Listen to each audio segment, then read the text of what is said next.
عبداللہ بن عمر رضی اللہ عنہما نے حضور اکرم صلی اللہ علیہ وآلہ وسلم سے نقل کیا ہے کہ دلوں کو بھی زنگ لگ جاتا ہے جیسے کہ لوہے کو پانی لگنے سے زنگ لگتا ہے۔ پوچھا گیا کہ حضور ان کی صفائی کی کیا صورت ہے؟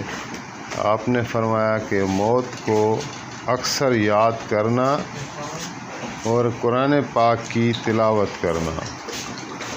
حضرت عبداللہ بن عمر رضی اللہ عنہما نے حضور اکرم صلی اللہ علیہ وآلہ وسلم سے نقل کیا ہے کہ دلوں کو بھی زنگ لگ جاتا ہے جیسا کہ لوہے کو پانی لگنے سے زنگ لگتا ہے۔ پوچھا گیا حضور ان کی صفائی کی کیا صورت ہے؟ تو آپ صلی اللہ علیہ وآلہ وسلم نے فرمایا کہ موت کو اکثر یاد کرنا اور قرآن پاک کی تلاوت کرنا، یعنی گناہوں کی کثرت اور اللہ جل شانہ کی یاد سے غفلت کی وجہ سے دلوں پر بھی زنگ لگ جاتا ہے، جیسا کہ لوہے کو پانی لگ جانے سے زنگ لگ جاتا ہے، اور کلام پاک کی تلاوت اور موت کی یاد ان کے لیے سیکل کا کام دیتا ہے۔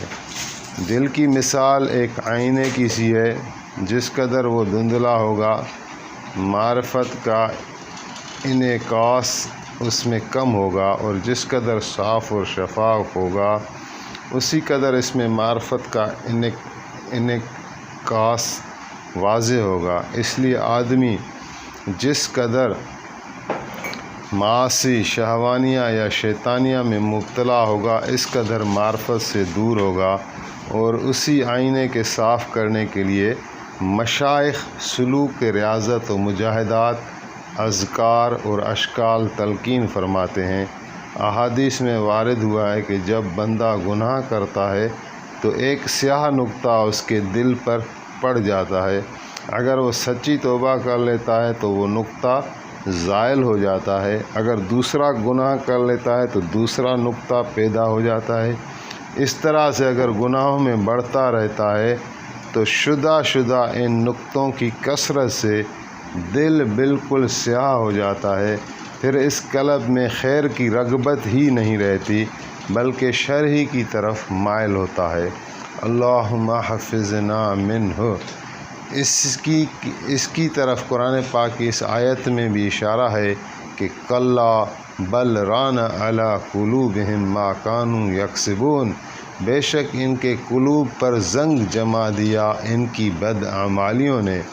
ایک حدیث میں آتا ہے کہ حضور صلی اللہ علیہ وآلہ وسلم نے ارشاد فرمایا، دو وائز چھوڑتا ہوں، ایک بولنے والا، دوسرا خاموش۔ بولنے والا قرآن شریف ہے اور خاموش موت کی یاد۔ حضور کا ارشاد سر آنکھوں پر، مگر وائز تو اس کے لیے ہے جو نصیحت قبول کرے، نصیحت کی ضرورت سمجھے۔ جہاں سرے سے دین ہی بیکار ہو، ترقی کی راہ میں مانے ہو، وہاں نصیحت کی ضرورت کس سے اور نصیحت کرے گی کیا؟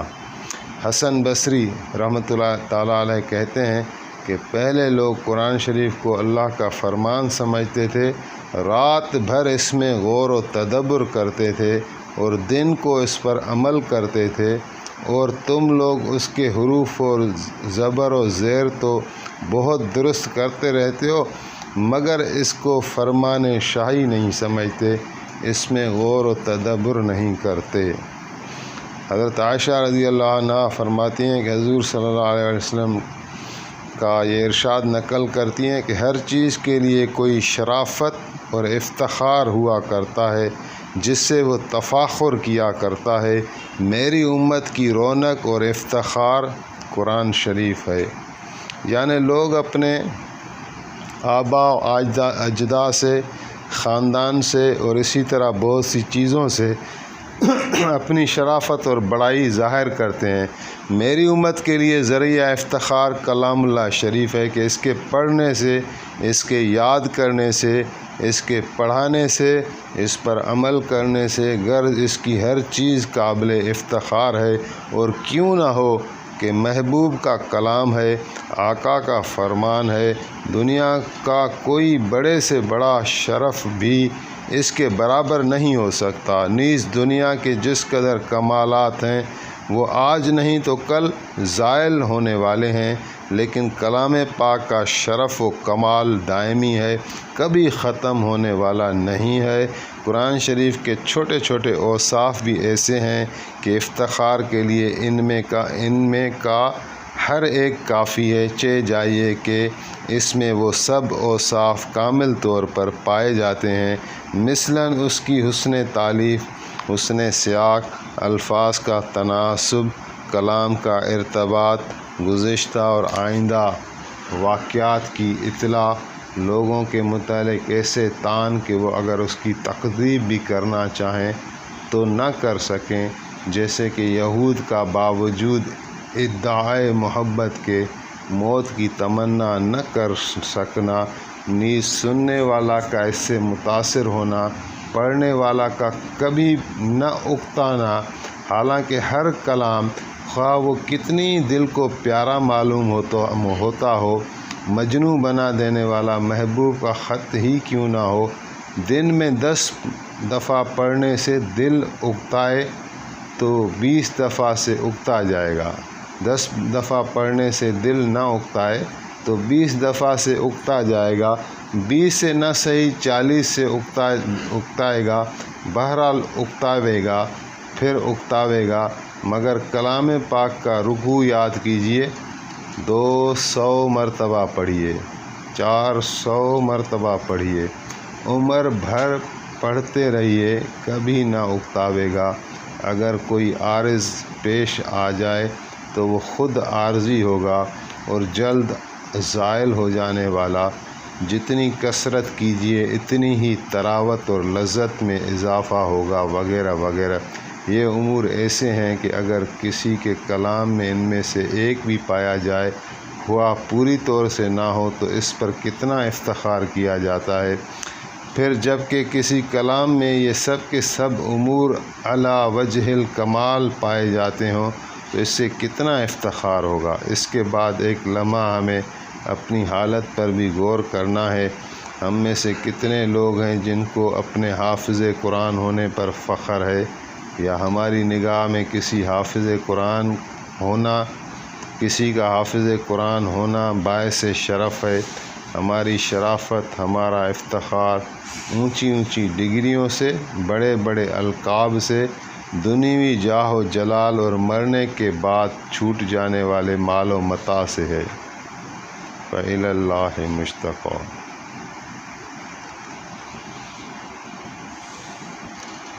تو قرآن پاک جی عظمت تے حدیث شریف آئی ہے، رسول اللہ صلی اللہ علیہ وسلم جن فرمائن تھا تا مانو مختلف شین تے فخر کندان، زیادہ تر مانو پنجے خاندان تے فخر کندان، مال و متاع تے فخر کندان، زمین جائیداد تے فخر کندان، لیکن آقا کریم علیہ السلام فرمایا تو منجی امت میں اللہ تعالیٰ جیکا شے ॾिनी आहे، जेका वॾे में वॾी असांजे लाइ शराफ़त जो सबबु आहे, इफ़्तिख़ार जो सबबु आहे, उहो क़ुर पाक आहे। बसि क़ुर पाक ते ई तव्हांजूं मंज़िलूं तय थींदियूं, दुनिया जूं सभु डिग्रियूं हिते रहिजी वेंदियूं, हीअ डिग्री अॻिते हलंदी।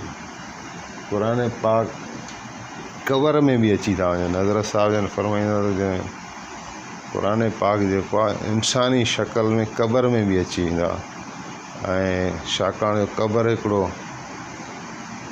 वहशत वारो मक़ाम आहे, तन्हाई वारो, हशर बि आहे पर हशर में सभु इंसान गॾु हूंदा, क़बर अहिड़ी आहे जेका भयानक आहे, अंदरि माण्हू गड़े में ज़मीन में, पोइ उते जेको वहशत वॾी हूंदी आहे, उते अल्लाह ताला जो कलाम पाक जेको पढ़ियो हूंदो उनखे इंसानी शक्ल में मोकिले थो, उहो उन सां रफ़ाक़त करे थो, दोस्ती करे थो, ऐं उनजो वक़्तु गुज़री थो वञे।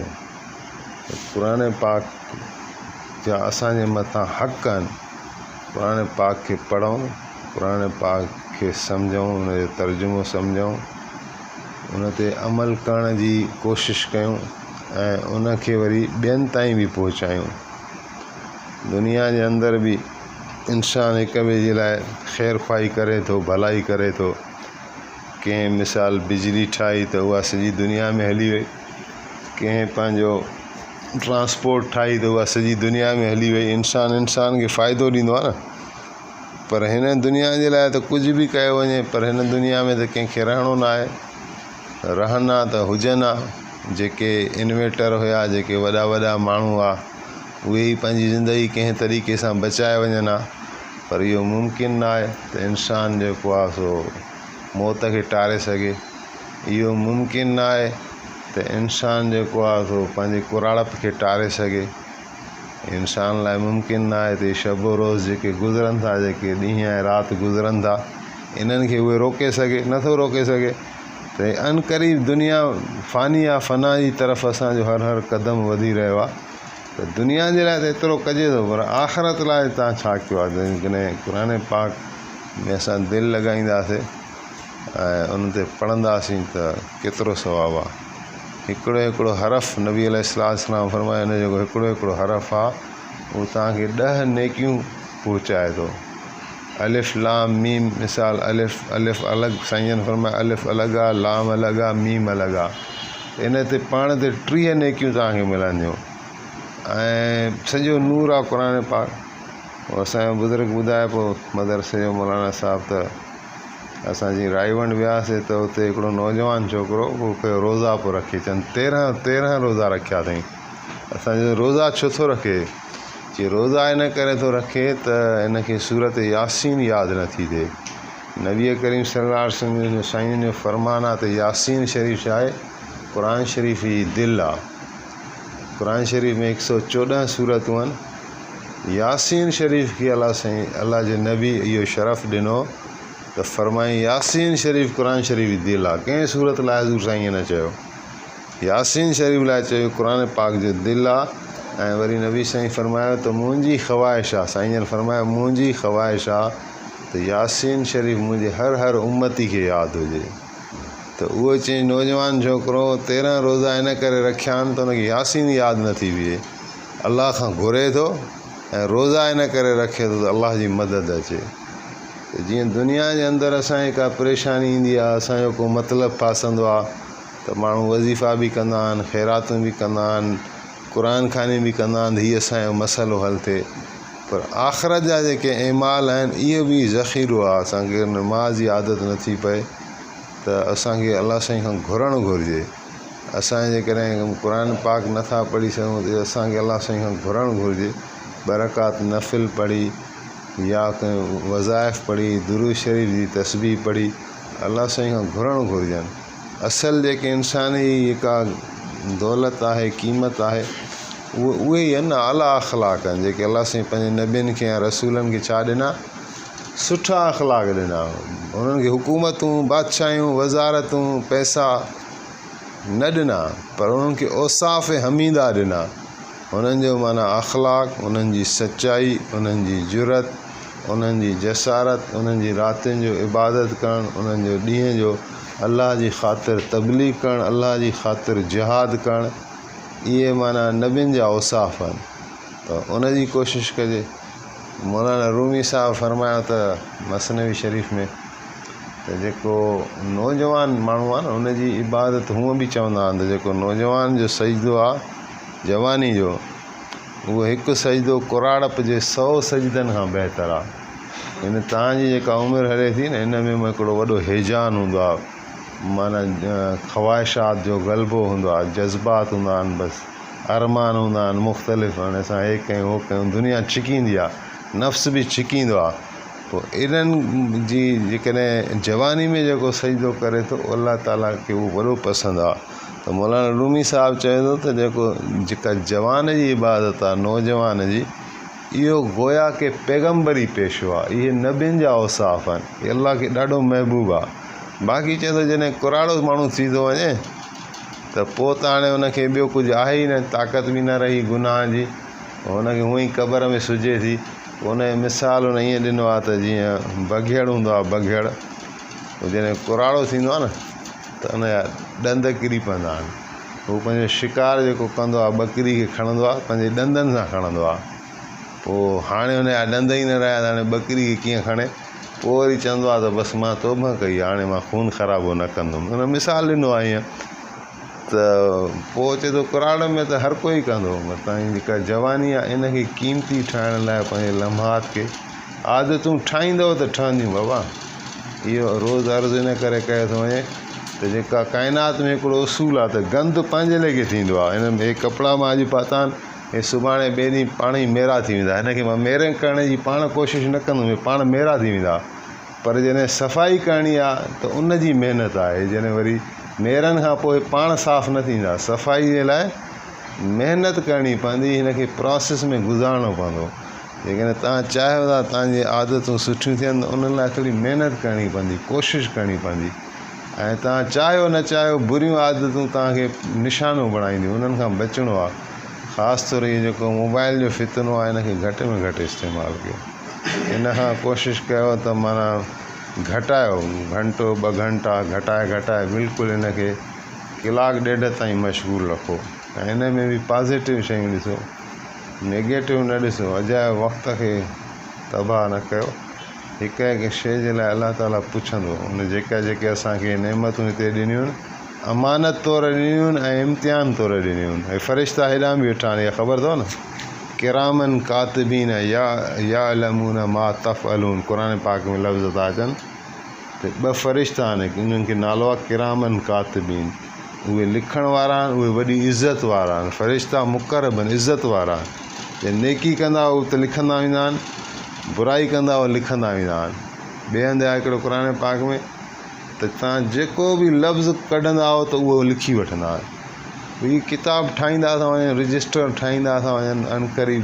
अनक़रीब देरि न आहे हाणे त असां सभु जेको अलाह जी बारगाह में पेश थींदासीं त उते शर्मिंदगी खां माण्हू बचे, अलाह जे अज़ाब खां बचे, अलाह जी नाराज़गी खां बचाए।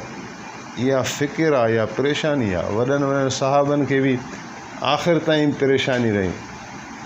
ख़ुदि हाणे कहिड़ो मिसाल ॾिजे, हज़रत अली साईं जन खां वधीक केरु आहे जेके नबी अलैहिस्सलाम सां गॾु हुया। केतिरी बिशारतूं वरितूं, हर मैदान में नबी करीम सल्लल्लाहु अलैहि वसल्लम हज़रत अली खे मिसाल ॾिना, बणायो। साईं जन फरमायो ग़ज़वा ख़ंदक में, मबाज़रत अली यौमल ख़ंदक अफ़ज़ल मिन अमाल उम्मती इला यौमिल क़ियामत।